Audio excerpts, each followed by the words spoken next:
tem dos métodos contraceptivos, a gente tem aqueles que são classificados como não hormonais e os hormonais, né?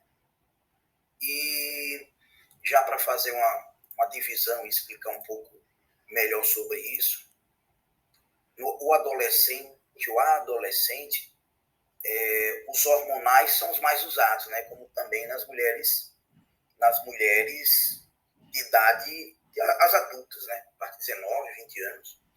E isso faz com que o corpo da mulher ela acaba entrando no que a gente chama de menopausa precoce. Então, ela tem vários problemas usando isso. Mas, claro, evita a gravidez na adolescência, né? A única coisa desfavorável realmente é a gravidez não desejada. Porém, as outras coisas no corpo da mulher acabam alterando, né? Que ele bloqueia os hormônios naturais do corpo da mulher. Então, vai alterar no futuro, pode alterar a questão de reprodução, pode alterar toda a fisiologia normal da mulher, né? Então, a gente tem os hormonais, que a maior classificação hoje são os anticoncepcionais orais, onde as mulheres tomam, né, as pílulas, como também os injetáveis. Nas adolescentes, eu percebo muito que muitos colegas, ou mesmo elas, usam muito os injetáveis, porque é uma fase que ela não lembra de tomar o anticoncepcional, então elas acabam optando por injeções extras, que podem ser trimestrais, ou seja, a cada 3 meses, e aquelas mensais, que é todos os meses. E aí, Jéssica, essas injeções têm uma carga hormonal ainda maior. Na verdade, não são hormônios, são medicamentos que simulam a parte hormonal. E aí sim, ainda é pior, porque ela retém mais líquido. As mulheres dizem, meu Deus, eu estou tomando injeção e já aumentei 4, 5 quilos em 2, 3 meses, né? Então, essas são algumas alterações e a classificação dos hormonais. Dos não hormonais, nós temos uma outra lógica. Esses aí seriam os ideais, os melhores, né? E o completo, que é o mais comum, porém é o menos usado, é o preservativo, né? O preservativo tanto masculino como o preservativo feminino, que apesar de ser falado, é muito pouco divulgado e, mais ainda, muito pouco usado, né? Por uma questão de cultura, por falta de uma educação, por falta de um maior incentivo da saúde pública para isso. E são os melhores porque, além de evitar uma gravidez não desejada, de prevenir contra as infecções sexualmente transmissíveis, né? Que hoje também é muito frequente, principalmente em adolescente, já que o corpo da adolescente ele não está completamente preparado, completamente maduro para a questão sexual, seus órgãos sexuais, né? Tanto útero como ovários, como vagina, ou seja, seria, no caso, a melhor opção seria os preservativos, né? Que além de não, como eu falei, de evitar uma gravidez indesejada, ele previne contra infecções sexualmente transmissíveis, como HIV, como sífilis, como gonorreia, como um monte de outras doenças. E temos também alguns outros, esses são muito, muito, muito menos usados, né? Que é o diafragma, que muitas vezes é colocado lá no colo da mulher para evitar a entrada do espermatozoide. E esses são muito menos usados, Jéssica. Muito usado mesmo, muito menos. Na verdade, tem mulheres que dizem, meu Deus, eu não quero nem saber disso. Aí começa um monte de tabus, né? Que são, na verdade, informações negativas de algo que não se sabe. E esses são muito menos usados. E, claro, aqueles métodos comportamentais. Esses, sim, apesar de serem mais usados, não têm grandes eficiências, que é a questão da tabelinha, né? Na ejaculação fora, que onde as meninas, na verdade, aí é um dos métodos que mais se faz e mais se falha, por vergonha, né, de conversar com os pais. Né? Então, vamos fazer uma tabelinha, olha, tem um período menstrual, tem um período ovulatório, não ter relações no período da ovulação, no período que chama período fértil. E aí ela vai para a internet, pesquisa e faz, né, em casa. E esse realmente é o responsável pela grande, imensa maioria das gestações, né? Então é mais ou menos isso, Jéssica. A maior prejudicada nesses casos sempre é a mulher, né? Porque sempre é a mulher, né? Eu costumo até dizer o seguinte, e o que é pior? Isso é que a gente está falando na parte fisiológica, né, do corpo, né? Imagina se a gente começa a falar da parte emocional, né? A mulher emocional, a carga de responsabilidade, né? De ter uma criança ainda jovem. Hoje eu vejo muito no meu consultório, e olha que eu atendo só particular, e mesmo assim eu atendo muito adolescentes de 12, de 13 anos, de 14, de 15, grávidas. Né? E elas olham, elas não sabem o que fazer, carregando uma criança, carregando uma outra criança. E na maioria delas, elas vão ser mães solteiras, né? Então já é outra discussão ainda bem mais ampla, e a responsabilidade de tudo e a carga é toda para a mulher, não tenha dúvida. E quais são os riscos dessa gravidez precoce, assim? Olha, em termos de saúde, ela tem todos os riscos relacionados aos problemas e às patologias que acontecem na gravidez, como pressão alta, a gente chama de DEG, doença hipertensiva especial na gravidez, que só acontece em mulheres grávidas. E mulheres mais jovens têm ainda mais chance, né? Tem as infecções, como nós já falamos, tem a questão de diabetes gestacional e também o diabetes, desenvolvimento de alteração da glicose no sangue, no corpo da mulher, por conta da gravidez. E pacientes jovens têm ainda um risco ainda mais aumentado. Sem falar dos problemas do parto, sangramento no parto, morte, né, no parto. E essas são os principais problemas que podem acontecer. Além do trabalho de parto prematuro, né, que aí afeta tanto a mãe, mas principalmente afeta as crianças, né, o desenvolvimento das crianças. Sem falar nisso, hoje a gente tem um número muito maior de crianças que nascem com alguns problemas metabólicos. Exemplo, TDAH, autismo, né? Isso tudo por questão, além da questão comportamental, tem também a questão de nutrientes. Então, as pessoas hoje estão mais obesas, vamos dizer assim. Elas comem muito, mas não tem nutrição na célula. Então, comem muitas coisas que não funcionam, né?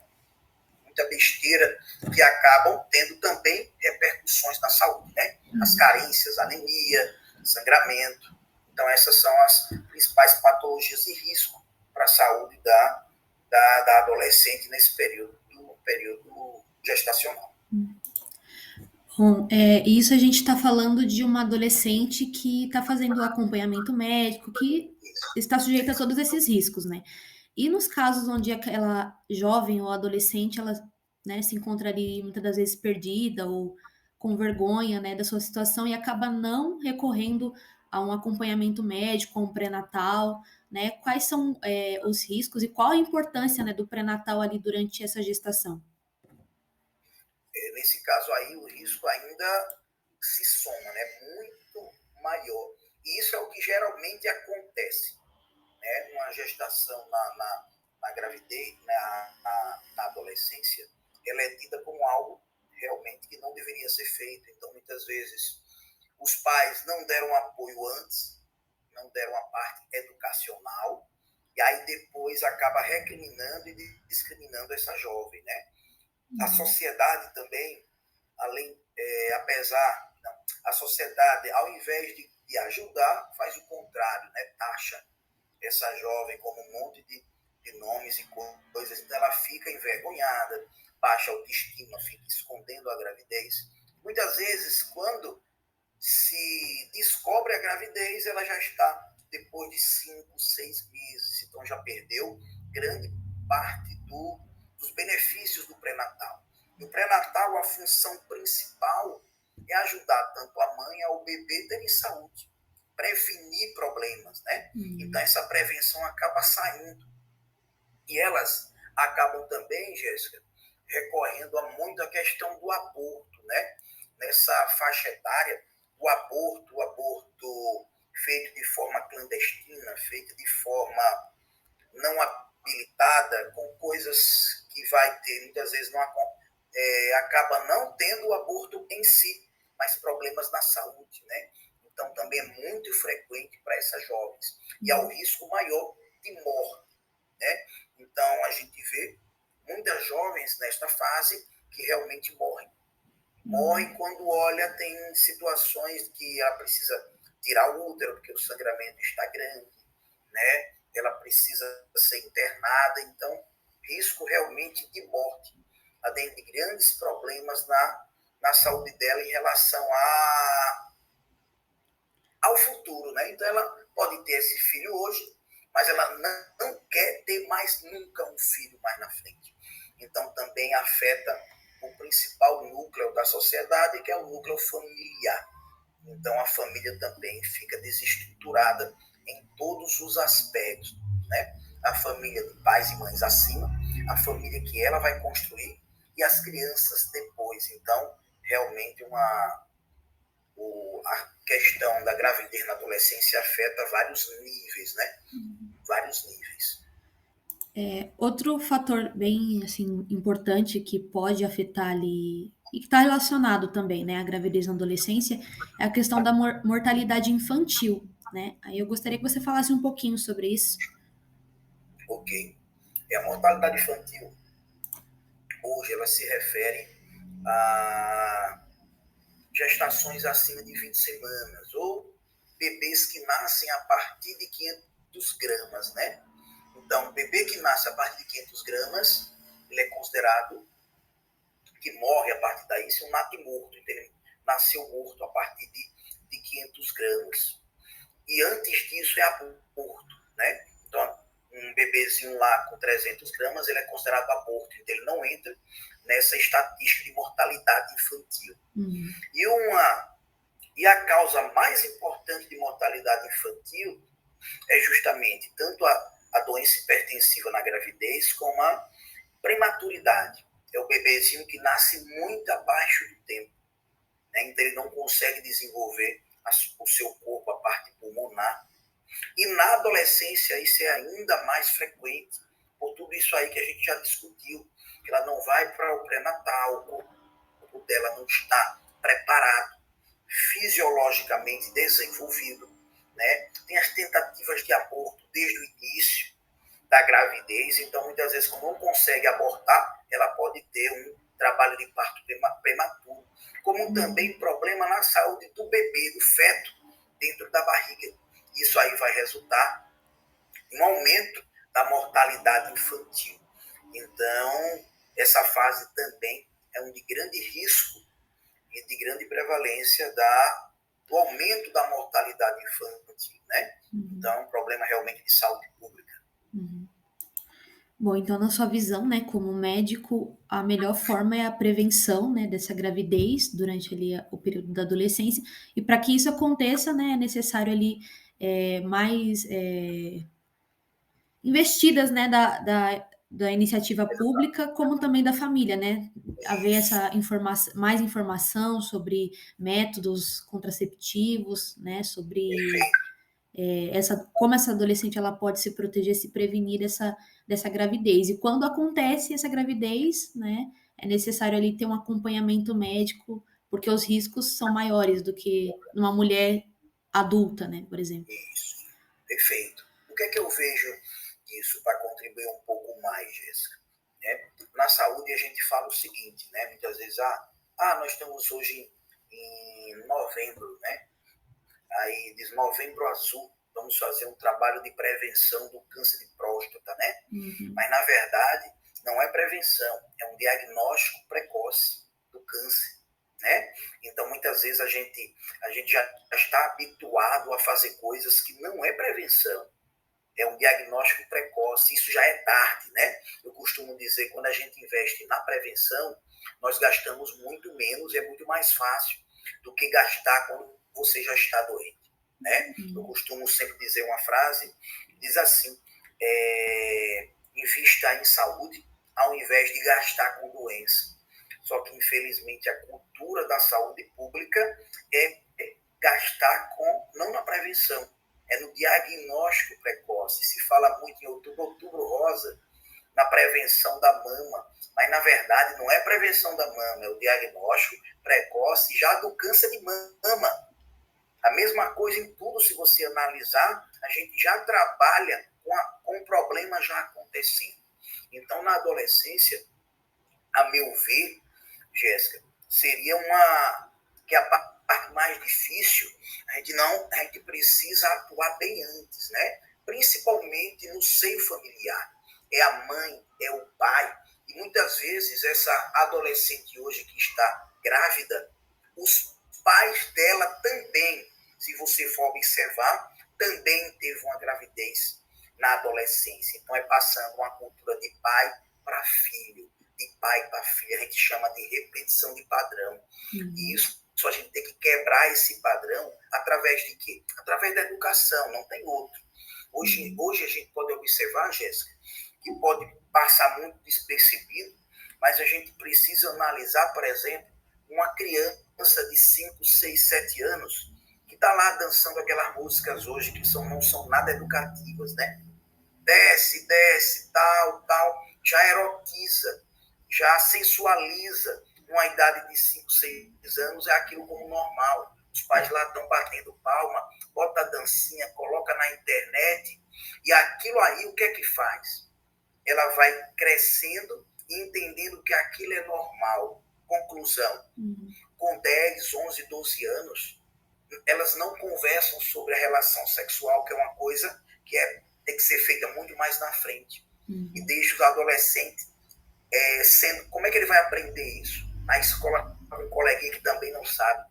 Conclusão, acaba tendo essa experiência sexual muito precoce e levando o fruto de tudo isso, né? Engravidou e aí começa, já perdeu tudo aquilo antes, né?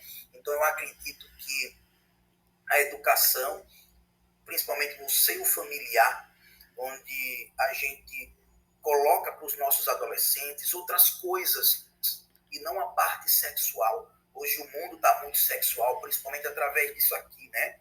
Do celular, que a pessoa consegue estar em qualquer lugar do mundo, estando bem longe. E a gente acaba realmente deixando os adolescentes, deixando de viver outras coisas importantes, né? Como a parte de cidadão, como o esporte, a prática de exercício físico, e ela acaba centrada na adolescência como uma questão sexual. Então, se coloca muito a parte do sexo, esquece muitas outras coisas que também são muito boas nesta fase, que é a parte da amizade, de fazer exercício físico. Hoje eu vejo adolescentes, Jéssica, que hoje não faz exercício físico, é tudo obeso, com 14 anos, né, obeso, não sabe comer, não se levanta para nada, porque vive no celular. E aí a gente acaba pagando muito caro, né, e depois resolver a questão de uma gravidez na adolescência, né, principalmente a criança, a educação da próxima criança, né, ela mesma que o outro adolescente é um homem, mas ele não está nem aí, ele também foi criado numa cultura que o homem não tem responsabilidades, né, e é isso que é feito, né, os casais se separam, a única responsabilidade que de vez em quando é vista é que o homem tem que pagar uma pensão, e muitas vezes a pensão não dá para pagar nem uma água, né, aí para o bebê, e a sociedade acha isso normal. Então é uma cultura, na verdade, é um aprendizado que tem que ser feito desde a criança, desde o nascimento, mas claro, no seu familiar, né? Na escola tem que melhorar, e a saúde pública, óbvio, deveria estar um foco na prevenção ao invés de focar no tratamento precoce, né?